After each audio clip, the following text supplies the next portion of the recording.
Hi everyone, I just want to start my video off by acknowledging that the month of April is Sexual Assault Awareness Month. And so my portion of this presentation is on sexual violence. And sexual violence really is loosely defined, and it varies depending on state, but is really loosely defined in our nation. But the broad definition of sexual violence is a sexual activity when consent is not obtained. Some acts of sexual violence include sexual abuse, rape, intimate partner sexual violence, sexual assault, incest, and so on. So on slide 20, on slide 23, I have included just a definition of sexual violence here. And then also there is this really cute cartoon clip that I have included. It says here, let's see. It says consent, and then there's like a little thing of fries there, and then it says, it has an acronym, and it says freely given, reversible, informed, enthusiastic for an enthusiastic yes, and specific. So I thought that was cute just to include there. So I'm now going to go ahead to slide 24 here. And on slide 24, I do have a video on sexual violence.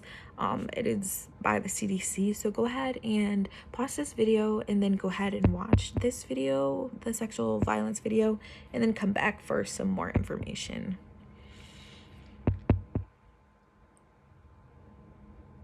Okay. So I'm going to go here to slide 25 and then talk about the misconceptions of sexual violence.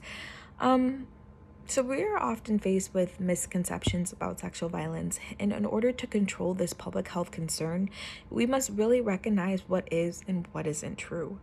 So the idea that victims cause the violence that has happened to them isn't true, no matter what the victim is wearing or what the victim has done or how they're acting. No one has asked to be raped.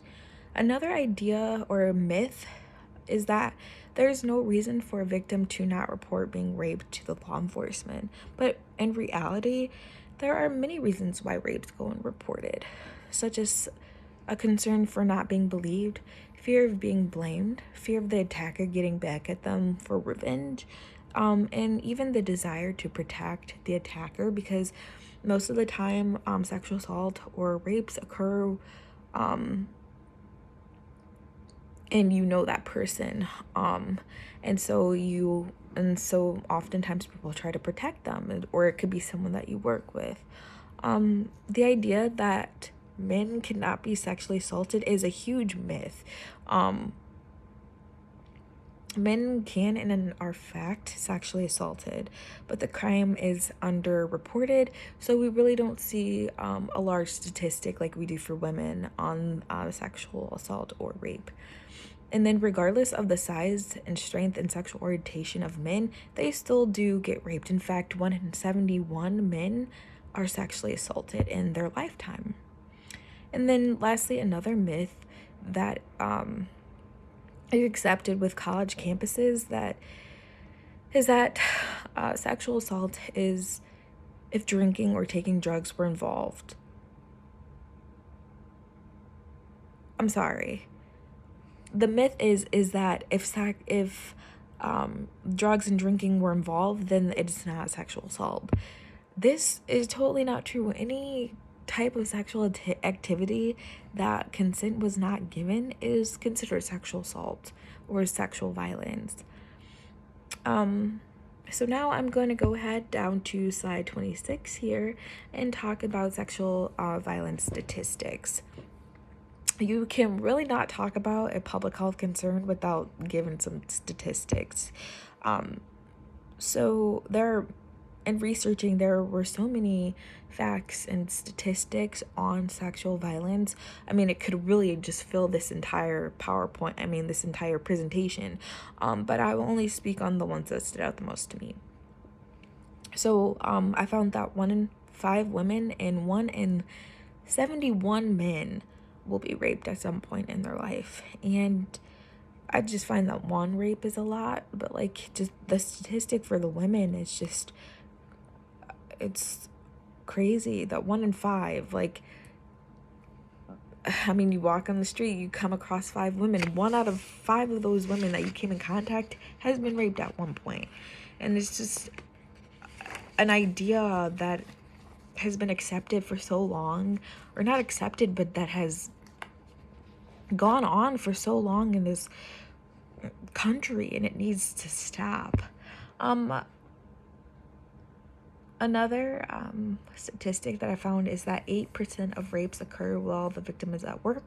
And this is also a concern because these women are less likely to go ahead and report that rape or that sexual assault to protect the perpetrator, because it is someone that they work with, and it may be awkward or awkward to report them, or they may not even be believed. Another statistic is that 91% of victims of sexual assault are female, and only 9% of victims are male. I guess I guess that's like believable. It's just a large percentage. And then the last statistic that stood out to me was that 90% of sexual assault victims on college campuses do not go reported. And I want to talk about that for a moment. A lot of times they don't go reported because the girls or the women may feel that because drugs or alcohol were involved that they are somehow to blame. But that's not the case. I mean, if you were drinking and you did not give consent, that is sexual violence. And I think that it should go reported. But I totally understand why the cases, or why the get goes unreported.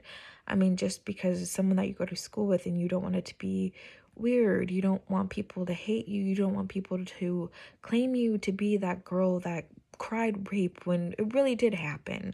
That happens a lot where people underplay rape and they say, oh, that didn't happen, or you were drinking, so there's no way. But if she or he did not consent, then it is sexual violence. So now I'm going to go ahead over to the sexual violence policy. There was a new policy put in place in 2015, so I'm just going to go ahead and talk about that there on slide 27. So the policy that was put in place became effective in April of 2015, and this policy will be enforced within all law enforcement departments. So the policy was created to ensure that sexual assault cases are properly and ethically investigated in an unbiased and truth-seeking manner that will support a fair and accurate decision in the criminal justice system. The policy was also created to reduce the physical and psychological trauma to the patient, or the victim of sexual violence by responding in a compassionate, sensitive, and non-judgmental manner. It was also created to incorporate comprehensive investigation practices that focus on the actions and choices of the offender, not the actions or inactions of the victim. This is important also because, really we focus a lot of time on the victim, saying that, like, the way that they dressed or the way that they acted caused this to happen to them. In reality, we need to focus more on the perpetrator, and even prevention of this to occur instead of focusing on the victim and shaming them. Also, another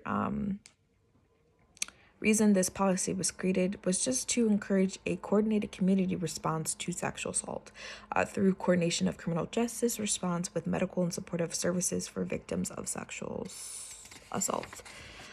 So here next I'm going to slide 28, and slide 28 is really just sexual violence that we see in the media. So there are 3 videos here. They're very short clips. So I'm going to have you go ahead and pause this video and go ahead and watch the videos on Bill Cosby, Donald Trump, and Harvey Weinstein. Once you're done, come back and I'll give you some more information.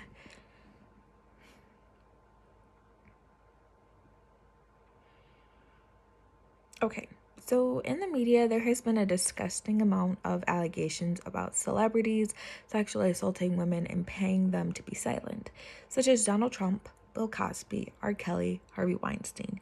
These are a few examples. This has become a disgusting trend in our culture and in our nation, and it's time we bring it to an end. I came across a list of 262 celebrities, politicians, CEOs, and others who have been accused of sexual misconduct since April 2017. Now that's just 2.5 years approximately, and we have this many people or celebrities or public figures that are doing this behind the scenes and we aren't aware. And among that list, there were women. There wasn't just a list of men. I was shocked to see that. And also like ease, because people often, or the misconception is that men are the perpetrators often, when in reality women can also be perpetrators. So I'll go ahead to speak on Bill Cosby first, because it was the first video there. He was convicted for 3 counts of aggravated indecent assault and is to serve a sentence of 3 to 10 years for drugging and sexually assaulting Andrea Constant in 2004. Now, there were other allegations brought upon Bill Cosby, but he was not convicted for those allegations. Next, I will talk about Donald Trump. At least 17 women have accused Donald Trump of varying inappropriate behavior, including allegation of sexual assault and sexual harassment. And then I didn't include a video here of R. Kelly, but R. Kelly, who we saw in the media, he faced a total of 18 federal counts, including child pornography, kidnapping, and forced labor. And he got a documentary on Netflix. I just don't understand why perpetrators get to have a documentary, but and then last is Harvey Weinstein.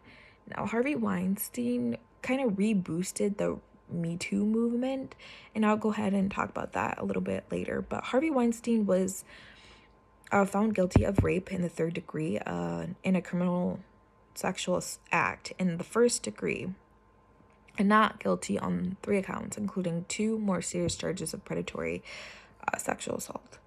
Harvey Weinstein kick-started the awareness around the Me Too movement and kicking off the and then a kickoff of the reckoning around sexual misconduct that continues to this day in Hollywood, to the White House, and around the country. With the help of new policies being created and organizations such as the Me Too movement, we can interrupt sexual violence. The Me Too movement was created by Tarana Burke. She started this movement in 2006 to help survivors of sexual violence, particularly Black women and girls, and other women of color from low wealth communities, to help them find pathways to heal. And then within 6 months, because of the viral hashtag MeToo, a vital conversation about sexual violence has been thrusted into the national dialogue through media that we see. So we are going, and that Me Too discussion occurred on slide 29 here.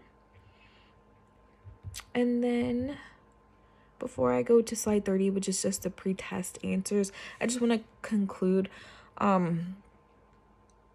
Sexual violence is a growing epidemic, and there has been a widespread occurrence of sexual violence, and these victims have been silent for so long. Sexual violence has become a commonplace in America, and in American culture, from Hollywood to the White House. I found a quote. I don't know who it was from. It's not mine though. It described sexual violence as not being a case of a few bad apples, but instead a few good apples placed on top of the bushel to disguise the rot hiding beneath. Yeah, that's exactly it. It seems like these days there are more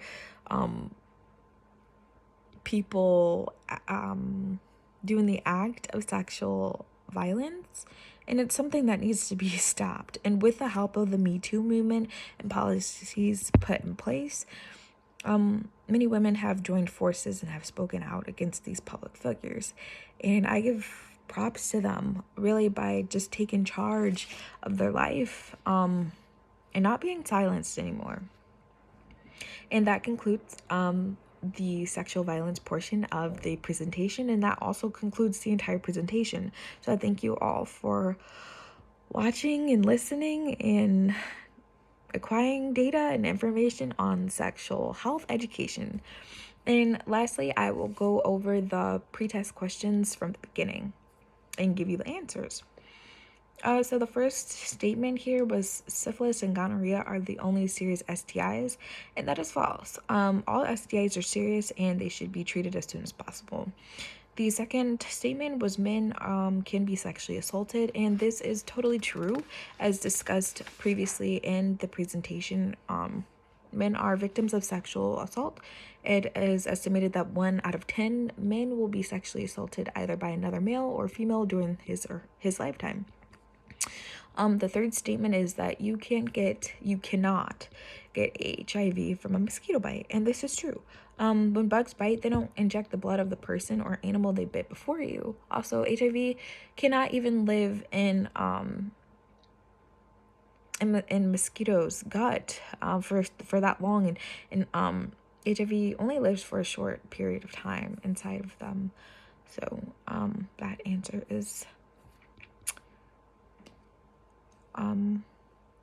true. You cannot acquire HIV. The fourth question is sexual health education is taught in all public schools. This is false. Currently, sexual health education is only taught in 29 states and the District of Columbia. And then lastly, spouses cannot sexually assault each other. And this here is false. In fact, spouses can sexually assault one another. Marital status does not give either partner the right to have sexual intercourse without the other spouse's consent. And there you have it. So thank you for listening to our presentation.